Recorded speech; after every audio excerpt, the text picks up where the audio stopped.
Don't get me wrong, I love me some Baroque and classical, but nothing hits home quite like romantic era music, which is why, if I didn't have to be here tomorrow night, I'd be watching the Rochester Philharmonic Orchestra under the baton of Andreas Delfs, their new music director.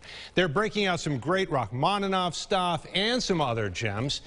While I can't go to Kodak Hall tomorrow, I did go today to chat with Delfs about his new role.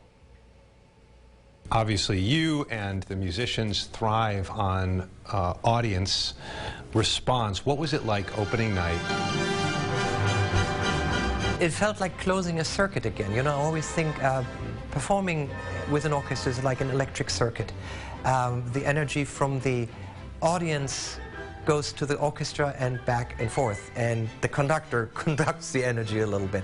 And when you play in a studio for streaming or chamber music, that circuit doesn't have the same kind of energy that it has.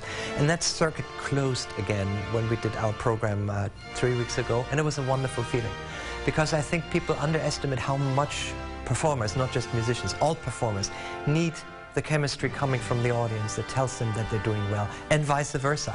An audience feels if an orchestra or a dance company or a theater group plays with passion and felt appreciated. And that goes back and forth, and that was missing a lot during the last 18 months, and we were just unbelievably happy to have that back.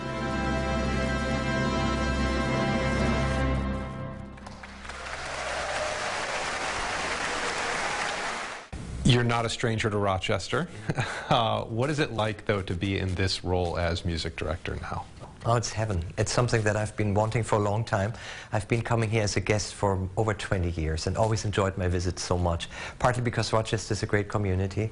It has the big city feel with all the great arts and culture and restaurants, but the community is warm and close-knit and friendly.